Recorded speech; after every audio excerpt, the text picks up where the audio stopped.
Kondapur SMR Vinay ఐకాన్య apartment 12వ అంతస్తు నుంచి దూకి వివాహిత ఆత్మహత్యకు పాల్పడ్డారు.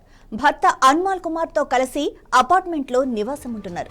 అపర్ణ, అన్మోల్, అరుణ్ తన 6 ఏళ్ల కుమార్తె ఆటిజం సమస్యతో పాటు మాటలు రావటం లేదని తీవ్ర మానసిక ఒత్తిడికి గురై ఈ ఆత్మహత్యకు పాల్పడినట్లుగా కుటుంబ సభ్యులు చెబుతున్నారు.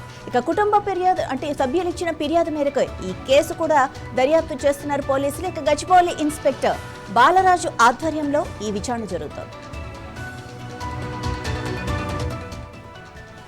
ఇదే విషయానికి సంబంధించి మరింత సమాచారం మా ప్రతినిధి రాజ్ కుమార్ అందిస్తారు. రాజ్ కుమార్, అసలు ఎలా జరిగింది? నిజంగా ఇది ఆత్మహత్యనా లేకపోతే ఇంకా ఏమైనా అనుమానాలు ఉన్నాయా? మాధవి, కొండాపూర్లో ప్రతిష్టాత్మక ఎస్ఎంఆర్ వినయ్ ఐకాన్య అపార్ట్మెంట్ లో తీవ్ర విషాదకరణ సంఘటన అయితే చోటు చేసుకుంది. శనివారం ఉదయం అంటే శుక్రవారం అర్ధరాత్రి, శనివారం మార్నింగ్ 12 గంటల ప్రాంతంలో ఈ సంఘటన అయితే జరిగింది. వివరాల్లోకి వెళ్తే మరి మరణించిన మహిళ పేరు అపర్ణ, 36 ఏళ్ల వయసు. ఆమె భర్త అన్మోల్ కుమార్ ఈ అపార్ట్మెంట్ లో నివాసం ఉంటున్నారు. 12వ అంతస్తు నుంచి అంటే బాల్కాన్ నుంచి ఒక్కసారిగా కిందికి దూకేశారని అయితే ప్రాథమికంగా అయితే పోలీసులు అంచనా వేస్తున్నారు.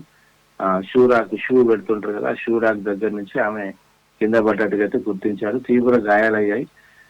వెంటనే హాస్పిటల్ తీసుకెళ్లే ప్రయత్నంలో చూస్తుండగా అక్కడికక్కడే ఆమె ప్రాణాలు కోల్పోయినట్టుగా తెలిసింది. వీళ్ళ సహోదరుడు, వీళ్ళ అన్నయ్య ఎవరైతే ఉన్నారో అతని కంప్లైంట్ తో పోలీసు అవినాష్ ఇచ్చిన ఫిర్యాదుతో గచ్చిబౌలి పోలీసులు సంఘటన స్థలానికి చేరుకున్నారు.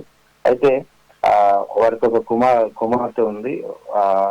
ఆటిజం సమస్యతో, అంటే ఆ బిడ్డ మాటలు రావు. చాలా కాలం నుంచి హాస్పిటల్ తిరుగుతున్నారు. ఎన్ని హాస్పిటల్ తిరిగినా కూడా ఆ బిడ్డకు ఎలాంటి ఇంప్రూవ్మెంట్ లేకపోవడంతో చాలా రోజుల నుంచి ఆమె మానసికంగా కృంగిపోతుంది.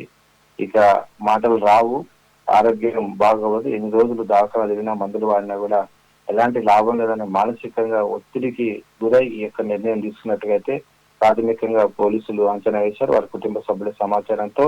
అయితే పోలీసులు ఈ యొక్క మృతదేహాన్ని హాస్పిటల్ పంపించారు. గచ్చిబౌలి పోలీసులు దీని యొక్క పోస్ట్ మార్టం కూడా నిర్వహించారు. దాని తర్వాత పోస్ట్ మార్టం రిపోర్టు, అదేవిధంగా ఇంకా పూర్తి దర్యాప్తు అటు చుట్టుపక్కల వారిని స్థానికులు కూడా విచారణ చేస్తున్నారు. ఇటు భర్తను కావచ్చు, తన కుటుంబ సభ్యుల్ని అంటే వాళ్ళ బ్రదర్ ఎవరైతే అవినాష్ కంప్లైంట్ ఇచ్చాడో అతన్ని, మిగతా వాళ్ళందరినీ కూడా లోతుగా విచారణ చేస్తున్నారు. నిజంగా ఈమె ఆత్మహత్య చేసుకుందా, మానసిక తన బిడ్డ ఆరోగ్యం సరిగా లేదని అలా డిస్టర్బ్ అయి చేసిందా, లేకపోతే దీంట్లో ఇంకేదన్నా ఆ కోణం ఉందా, హత్య కోణం ఉందా అనేది మీద పోలీసులు అయితే లోతుగా దర్యాప్తు చేస్తున్నారు. ప్రాథమికంగా అయితే ఆత్మహత్య చేసుకున్నట్టుగా అయితే చెప్పారు.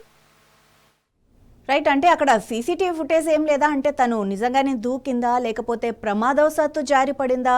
ఇలాంటి విషయాలు తెలియజేసే సీసీటీవీ ఫుటేజ్ ఏమైనా లభ్యమైందా?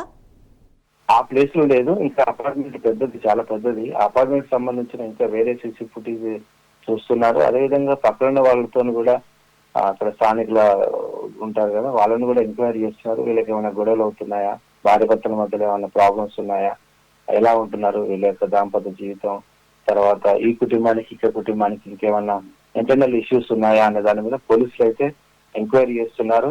అయితే సీసీటీవీ ఫుటేజ్ ని కూడా పరిశీలిస్తున్నారు. కాకపోతే ఈమె పడ్డది మాత్రం ఉంది, కానీ అది ఎలా పడింది అనేది, అంటే ఎవరైనా ఎట్టేశారా లేకపోతే ఇంకేదైనా దాని మీద ఇంకా పోలీసులు అయితే అంచనాకు రాలేదు.